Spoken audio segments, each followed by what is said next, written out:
Good morning students. आज मैं आपको पाठ 7 अपना हाथ जगन्नाथ समझाने जा रही हूँ।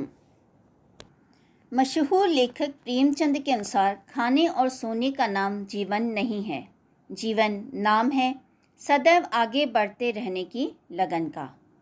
तो शुरू करते हैं आज का पाठ, अपना हाथ जगन्नाथ। रमन अपने बड़े भाई विवेक के पास पहली बार शहर आया था। उसे गांव की याद आ रही थी। शहर में पहले ही दिन उसे बुरा लग रहा था। विवेक भैया कचहरी से 5 बजे से पहले नहीं लौटेंगे कहकर गए हैं कि कुछ काम हो तो मुझे फ़ोन कर लेना। खाना पका कर रखा है, पानी भरा रखा है, पर रमन का मन नहीं है कि कुछ खाए या पिए। घर में अकेलापन उसे काटने को दौड़ रहा था। रमन को बाबूजी पर गुस्सा आ रहा था। उन्होंने ही जिद करके उसे विवेक के पास शहर भेज दिया था। कहते थे शहर के स्कूल में पढ़ेगा तो जिंदगी बन जाएगी। बड़े भैया 2 साल से वहाँ कचहरी में वकालत कर रहे हैं।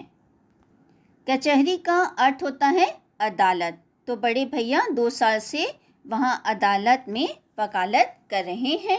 उन्हीं के पास रहकर पढ़ लेना, ऐसा विवेक के पिता ने विवेक को कहा।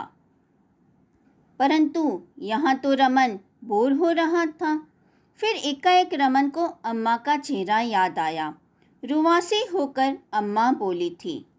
रुआसी का अर्थ होता है रोने जैसी सूरत बनाकर अम्मा ने कहा था, बेटा भैया की तरह पढ़ लिख कर बड़े आदमी बनोगे तो हमें बहुत अच्छा लगेगा।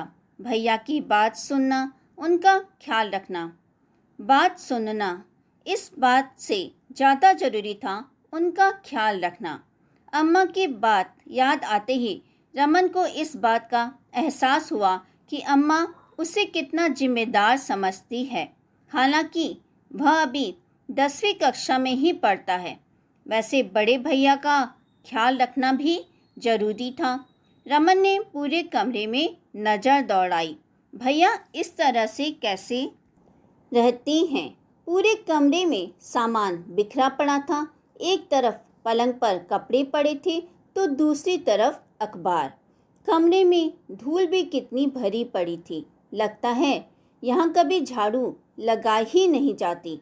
अम्मा घर की यह हालत देख ले तो पूरा घर सिर पर उठा ले। रमन ने सोचा बोरियत दूर करने का सबसे अच्छा तरीका है कमरे की सफाई करना। इसे मज़ेदार बनाने के लिए उसने पहले टीवी ऑन किया। उस पर धूल की ढेर सारी परत जमी हुई थी। उसने एक साफ कपड़ा लिया और टीवी की धूल साफ की। लो, टीवी का रंग तो एकदम से बदल गया।